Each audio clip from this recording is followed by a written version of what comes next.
Durga jewellers తెలంగాణలో మొట్టమొదటి factory outlet మన కొత్తపేటలో ఫిబ్రవరి 14న గొప్ప శుభారంభం. గతంలో రాష్ట్ర ముఖ్యమంత్రి అరెస్ట్ చేయాలి. ఫస్ట్ సంబంధిత అధికారుల మీద చర్యలు తీసుకోవాలి. 1,00,000 కోట్ల రూపాయలు ప్రజాధనాన్ని దుర్వినియోగం కేసీఆర్ కుటుంబం నుంచి ఆస్తులు జప్తు చేయాలి. ఇప్పటికే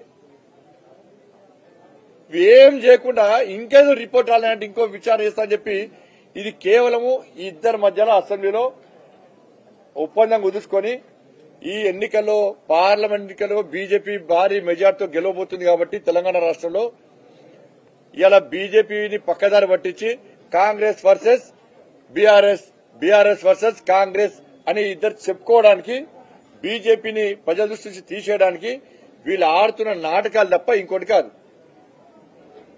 ఇలా కేంద్ర ప్రభుత్వ నివేదిక విచారణ తర్వాత ఇంకా ప్రపంచం నుంచి వాళ్ళు పిలిపిస్తారు. ఇంకా ప్రపంచం నుంచి కన్నా వేరే దేశం నుంచి వాళ్ళు పిలిపించి విచారణ చేస్తారు. చెప్పు మరి ఇంకా ప్రపంచంలో ఇంతకంటే ఎక్స్పర్ట్స్ ఇంకా ఉన్నారా వీటిలో? కానీ విచారణ జరిపిన తర్వాత నివేదికలు వచ్చిన తర్వాత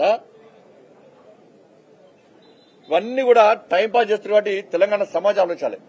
కాంగ్రెస్ పార్టీ ప్రజలు వివరించాల్సిన బాధ్యత ఉన్నది.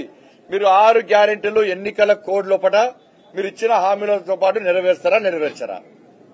బీఆర్ఎస్ పార్టీ ఇలా కాళేశ్వరం విషయంలో కేంద్ర ప్రభుత్వం నివేదిక ఇచ్చింది, ఎక్స్పర్ట్స్ నివేదిక ఇచ్చారు, మీ మంత్రులు తిరిగిరు, రిపోర్ట్ వచ్చింది.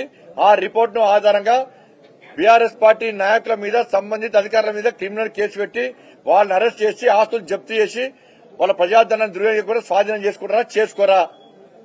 కాంగ్రెస్ పార్టీ స్పష్టం చేయాలి. వీటి గురించి మాట్లాడకుండా ఇలా ఈ రెండు పార్టీ కలిసి ఇలా అసెంబ్లీ యొక్క సమయాన్ని వృధా చేసి ఇలా దాని ద్వారా కూడా ప్రజాధనం దుర్వినియోగం చాలా మూర్ఖత్వం ఇది.